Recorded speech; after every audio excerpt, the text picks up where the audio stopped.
Hey, chosen ones, how we doing today? Woo woo! Woo!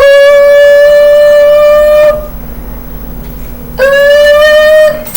How we doing? It's Friday! Baby! Ow, ow! She got her purple notebook and blue pen to match the blue shirt today. Your girl lit, your girl alive, your girl feeling like the prize. I wanted to share a very special moment that I had today that was definitely only from above. You know, when like one of those really like awesome things happen and it's really, you know, all good vibes and brings you feelings of peace and tranquility, you're like, that was God. Then it just like happened, there's like no other explanation. So cool, I love it when that happens. Actually, let's back up. Let's start 5:27 a.m. this morning. Huge thunder and lightning that woke me up like out of bed and scared me, like legitimately. And I've like been through a couple of thunder and lightning storms before, like no big deal. But yeah, like jolted out of bed and like was like, oh good gracious, like legitimately stared, like it felt like God's wrath, like this morning. I don't know. Like I was like, what? Like I was like, but beautiful at the same time, but like I could see how like a lot of folklore and mythology is based off of gods being in disguise, because like it's like it does feel like it's like a higher power making like that. You could feel it, like I don't know, being in nature and stuff, and like feeling lightning and thunder, like it was intense. Like a car alarm started going off, and so I thought a lightning bolt like hit. I thought a lightning bolt like hit a car, and I was like, oh my gosh, like what's happening? Is there a storm all of a sudden? Because like last night there was like, I think it was drizzling, but it didn't seem like that much of a storm. So I feel like I'm a very like led by numbers person. If you're new to the channel, this is the Kimberly Ponce channel. If you've been here for a minute, I thank thee sincerely. And I'm a very numbers led person. So today is the 18th of the 8th month.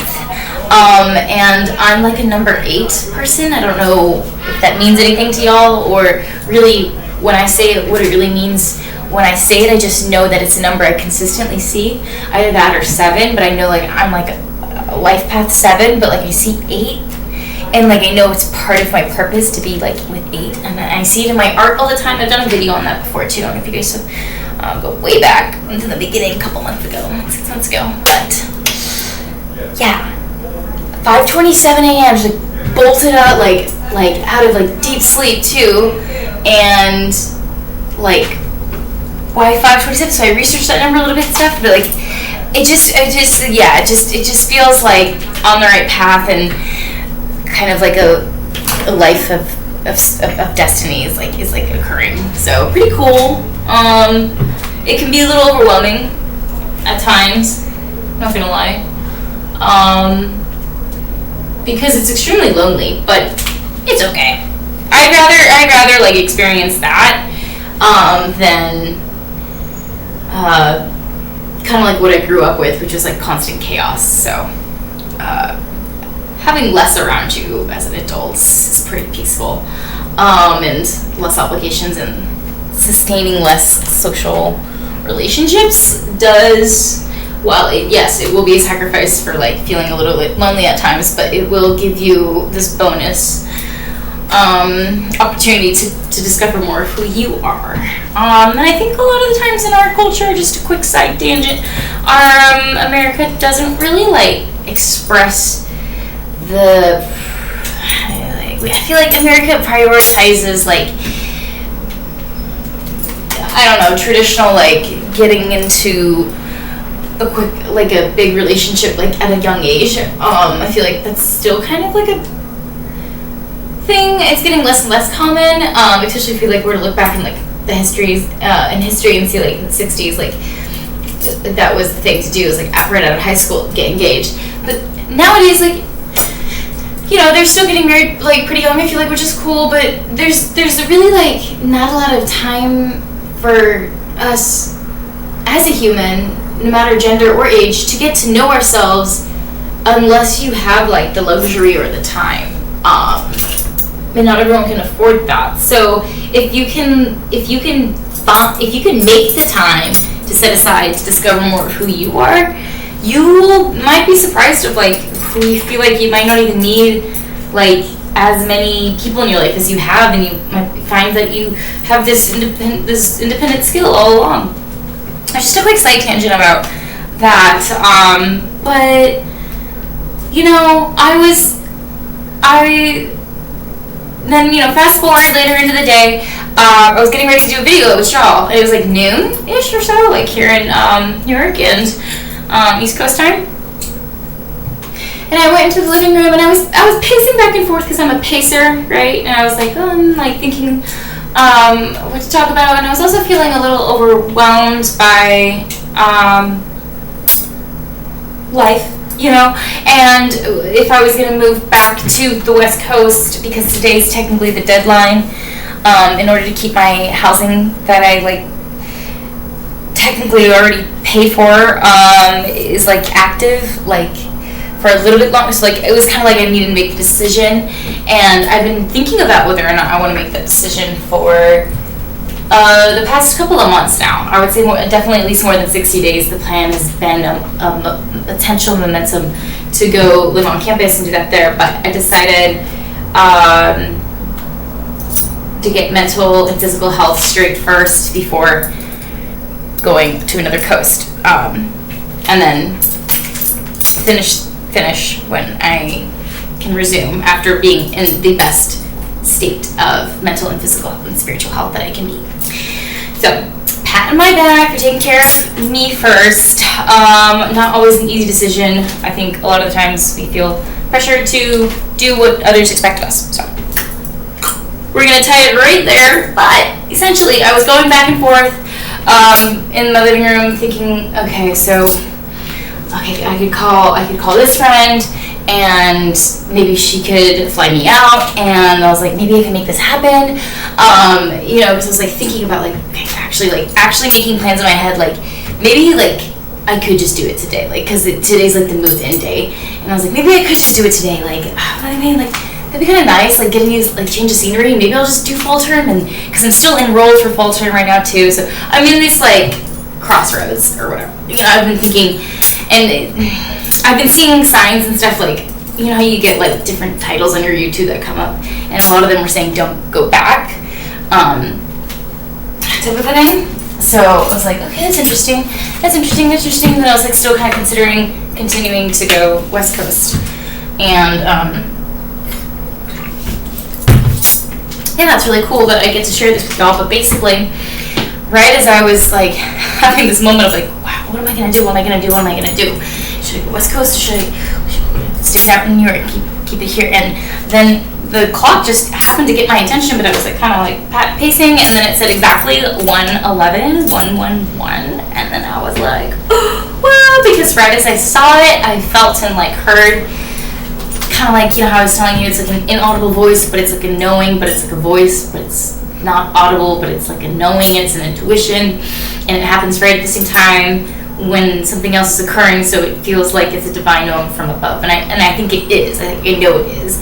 And so I was like, cool. What I heard like was just stay. Like I heard stay.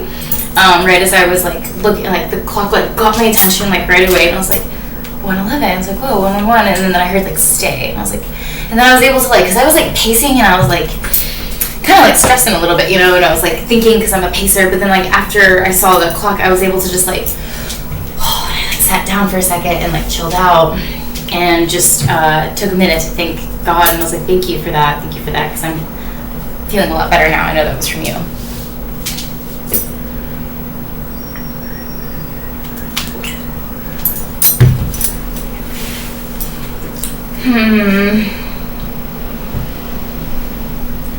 Yes, that was what I mainly wanted to share, and the title of the video is The Sauces and the Synchronicity.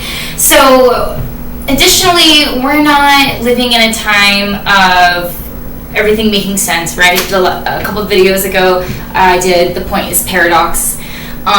So we're meant to be, the point in the end times, it was saying that good is going to be bad and bad is going to be good, so things are backwards. So when we're happy, our enemy that, obviously doesn't like us for some reason or other, when we're happy and your enemy sees that you're legitimately up, they're working very hard to see how quickly they can bring you back. It's the unfortunate truth. And then when you're mad, that's when they're able to relax and breathe and feel a little bit better about their lousy selves.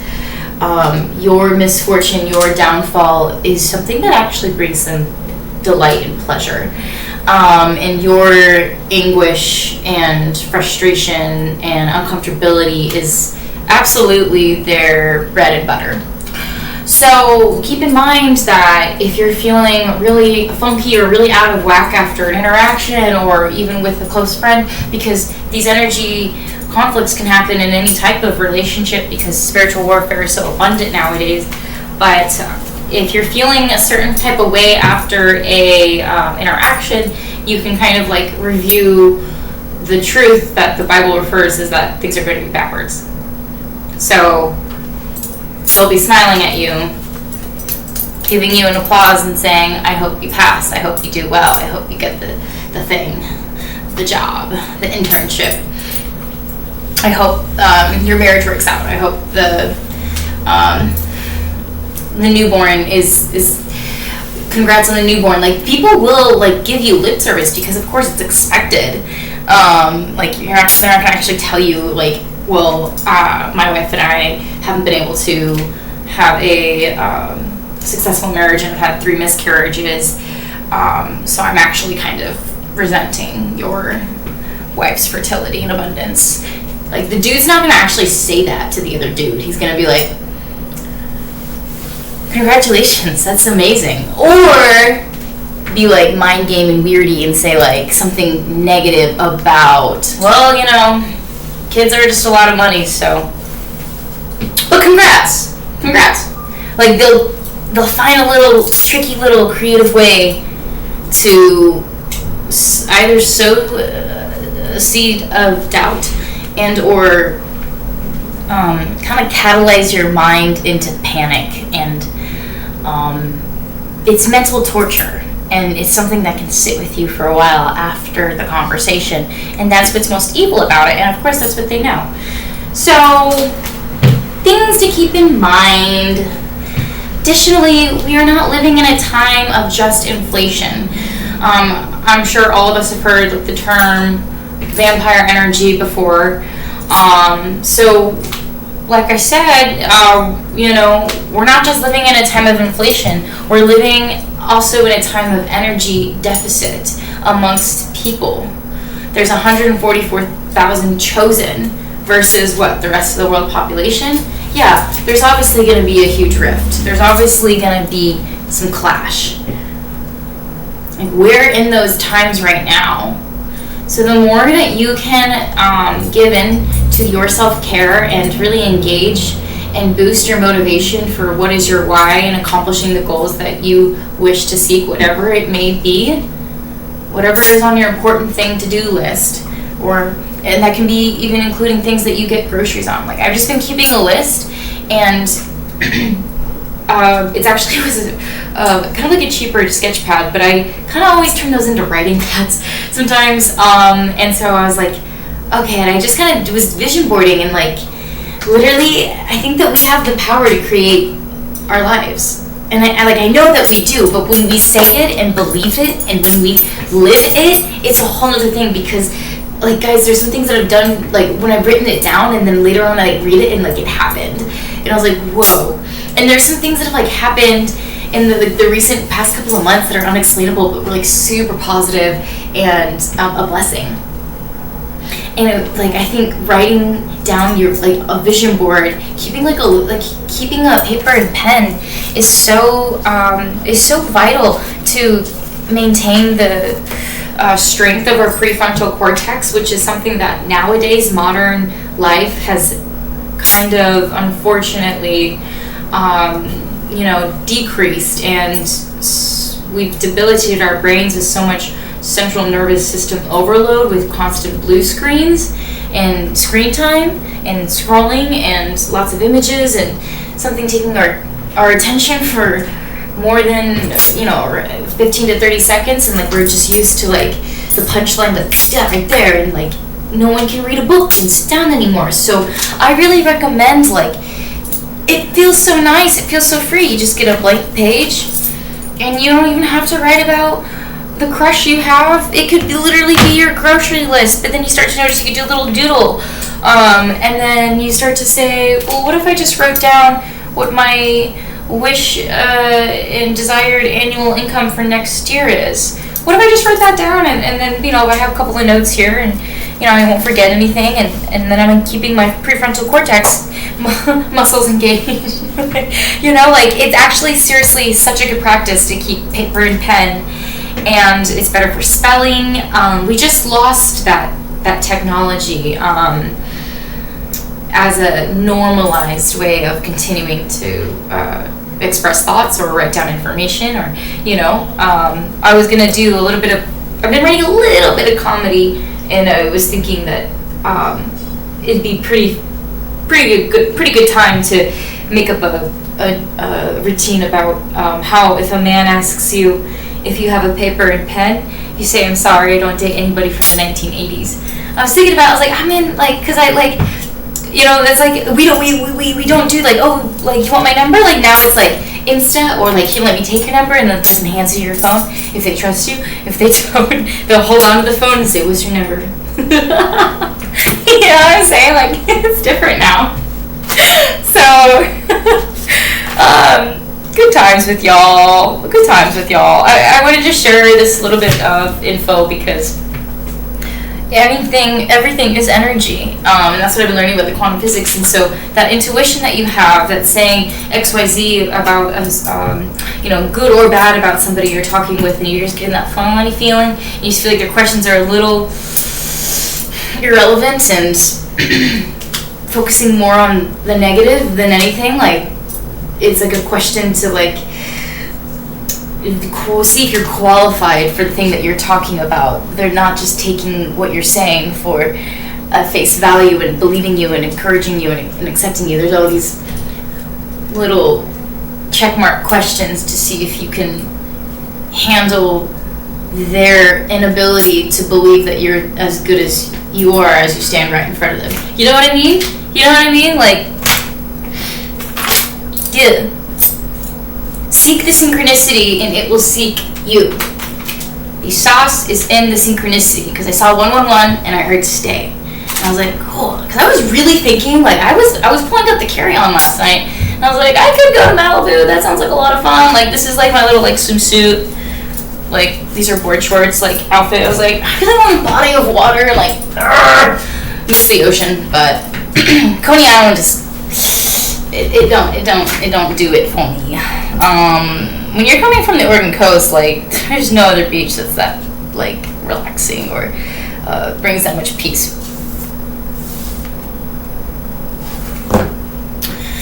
I have so much excitement for the rest of this channel and doing more series. Like, I have so many stories to tell, and I remember, like, thinking that I was going to do something with storytelling and performing and entertainment,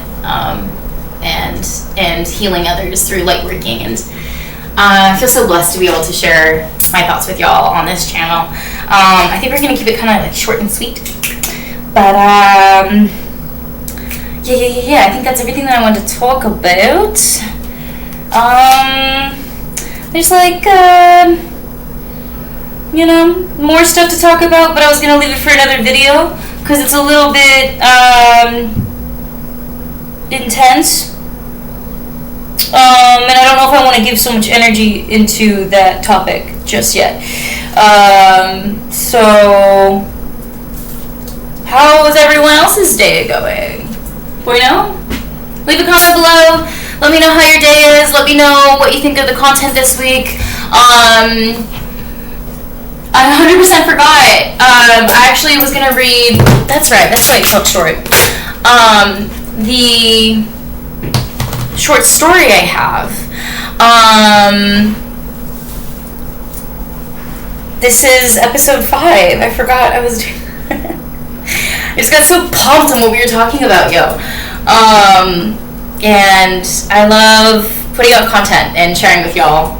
So this is episode 5 of Seriously Storytime XY, where a man saved the day. This is my personal short story that I've written and I'm going to publish by the end of this year. Like, probably by the end of this month. But, probably very, very soon because it's amazing. So, I'm just going to read it. Okay.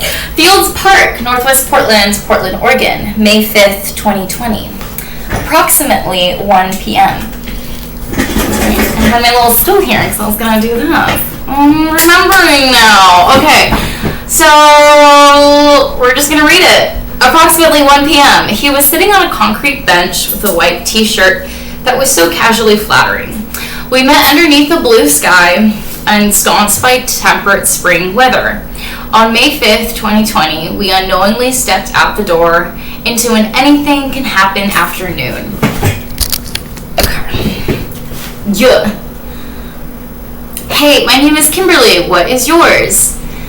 I'm gonna say Kay for now. Kay, he responded after nonchalantly removing his earbuds. I basically plopped right down next to him and said, hey, my brother would love that shirt. He likes big white tees and I get him shirts like Lacoste. Can I ask where you got that shirt? He tucked his chin in to take a quick peek. And he looked back up. Urban Outfitters, actually. As if remembering for the first time. What? Whoa. No, wait, but it's so cute. His laugh sounded like a mixture of surprise and flattery. Thanks. I told him that I had been sitting at my spot in the park when I looked up and said to myself, oh, I see there's a cowboy. He laughed at this quite a bit, and it turned out to be a fedora. I went then to shit on capitalism and shared how fed up I was with the imposed tie between morale and productivity. Yeah, I hate that in this capitalist society I'm seen as worthless if I'm not doing anything. My voice preempted my question, dripping with curiosity. So, are you from the States? He swallowed and said, I moved to Portland a couple years ago, but I am originally from California. I responded, oh yeah, my family is from Santa Clarita. He paused and said, this is actually my hometown. What are the chances, I thought to myself. The conversation flowed as the metaphorical ice had been broken, opening the floodgates of intoxicating subjects like where we have traveled and destinations we have been. So, what are you doing for Cinco de Mayo? He asked. I blurted out in the park, oh shit! He started laughing out loud and I did too because I didn't even know it was a holiday. Consumed with excitement, I think in hindsight,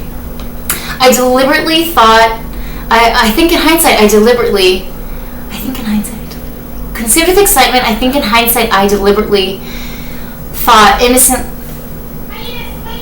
Consumed with excitement, I think in hindsight I deliberately, though innocently, dodged the question. The conversation continued its flow, and such as hiking and traveling, these were things we certainly connected on. We talked about details of cool places we have been to before. What was New York like? He asked. I sighed as if momentarily in New York again. Oh, I dream of it all the time, I said.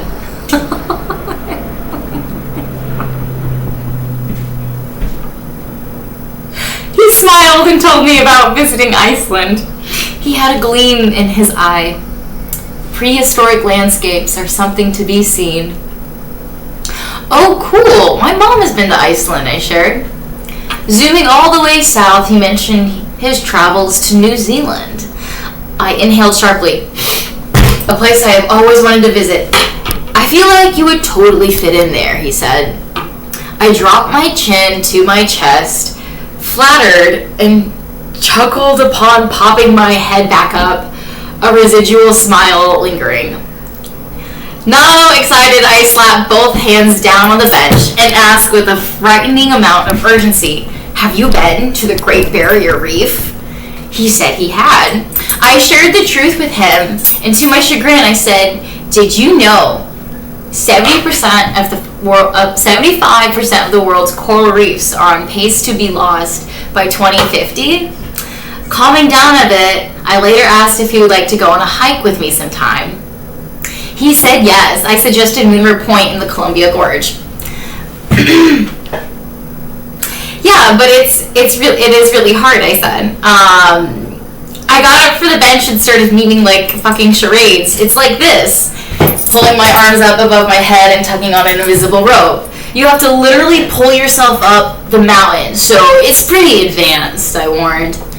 The combination of his sunglasses and his body leaning in a perfectly balanced form off the edge of the bench was something to notice. His body language indicated he was very interested in what I was describing. He removed one hand from his small iced coffee and gestured a horizontal line with his palm facing upward. "Yeah, no, that's what I like," he said enthusiastically. "Oh, great," I said and sat back down. Then I blurted out, "I didn't realize this entire time I have been endangering your life." I quickly moved to the opposite end of the bench and memed 6 feet apart. Because, remind you, this story is from 2020. Feeling cheeky, I transitioned back to a standing position 6 feet from the bench, waved at him and said, "Hi, my name is Kimberly." We both started laughing at this point. I remember running my hand through my hair, a little nervous as I actually sat back down next to him, definitely a little closer than 6 feet. I just remember laughing with him as we both looked back out into the park. "Yeah, not to be weird, but would you like to come over for a margarita?" he asked. He asked this not necessarily aloof, nor in a necessarily concerned manner. He was polite and sounded sure of himself, which I liked. "Yeah, absolutely," I said. "Though I don't have a phone or any social media." "I have an email," I offered. "Cool, well then let me run and get a napkin from the coffee shop." I laughed in disbelief while I sat momentarily by myself and fiddled with the pink pen I had in my hand. I felt a sense of giddiness as I waited, and almost a vague paranoia that I just made this all up in my head. I tried not to stare as he walked back over. I imagined him as the type of character that reserved a dignified amount of self-respect. Without much effort, he confidently strode towards the bench. Not cocky, just sure of himself. He had almost a gentle way about him. Settling my reality, he returned and I handed him my pen. He began writing his address down in pink ink on the small square brown napkin. I watched as he wrote in a semi-small large capital font, curious to see what his handwriting looked like. I saw the first 3 numbers of his address. I pointed out that it was ironic that we met on the 5th of May, and his address numbers were 555. We wrapped up the lovely afternoon chat by deciding to meet on the corner of Park Ave and Hoyt at 4 p.m. So I walked back home smiling the whole way with a hop in my skip. I took a shower and lied to D where I was going to be. This was my ex-boyfriend, D's ex-boyfriend. That was the one that I shared about in the very first episode of Seriously Story Time. That was the ex-boyfriend trying to steal my purse. This is the ex-boyfriend, same ex-boyfriend in the story. Goes by the name of D. I took a shower and lied to D where I was going to be. Due to the pandemic, he was upset about the store shortages of yeast, despite my effort of searching both the corner market and the Lovejoy Safeway. I told him I don't have time to wait on hold, as he called the Safeway on Broadway. He insisted, though. Standing in the foyer, my fingers tapped my thighs and my eyes flickered to the oven digital clock. 3:44, the time read. The moment of urgency masqueraded my moment of punctuality. I breathed in and out right as I was about to say, "I need to..." A Safeway clerk connected on the speakerphone. "Safeway, how can I help you?" A young gentleman answered. A bead of sweat dripped from D's forehead onto his iPhone screen. He didn't seem to notice, or if he did, he didn't care. "Hi, are you in supply of yeast?" he stammered, his gaze far out the window with pursed lips. It wasn't the answer he was looking for, but it was the answer I was looking for. Now there was zero obligation that I needed to lead another goose expedition trying to find yeast. One of my least favorite mid-pandemic adventures. I was ready for my own adventure. A margarita adventure. "So where are you going?" he pressed, after hanging up with the young gentleman on the phone. His screen still splashed with his own liquid frustration, reflecting a miniature rainbow dome. With his back to the door, and standing between me and the door, my eyes shot another look at the digital clock. 3:52. "To do art in the park," I responded. I did my best to hide my panic. I didn't want to be late for meeting Kay at 4 p.m. I tried to sound as casual and innocent as possible. To my amazement, he let me swing past his waist and swing open the door. I got halfway down the hallway. He stuck his bald head out. I forgot about that part. Kills me. He stuck his bald head out in the hallway. Eyebrows furrowed together. "Do you have the keys?" he asked in a nasal tone. "Do you have the keys?" Here, I watched him soar through the air, just a couple inches below the fluorescent lights. He caught them with his left hand, his right hand clasping the doorknob like a hungry hawk's talons. "Don't come back," he shouted. The loud echo of the door slamming boomed down the hallway as I was already turning the corner to the elevator. So I didn't go back.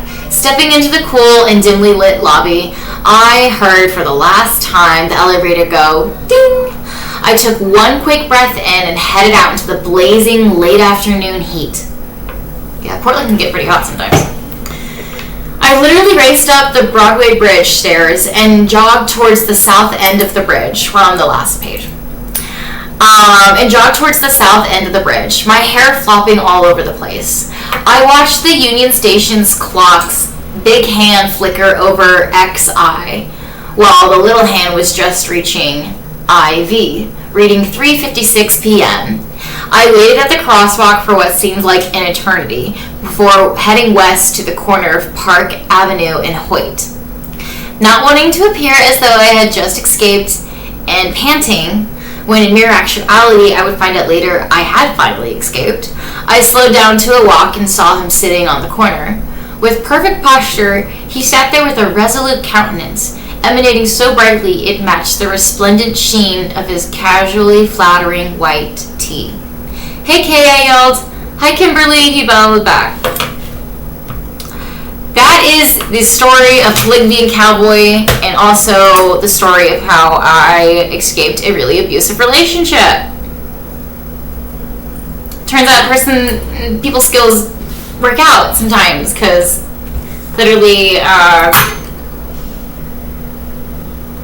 literally just met that guy in the park and nothing happened. It was a very innocent, casual hangout. Nothing happened. Literally nothing happened.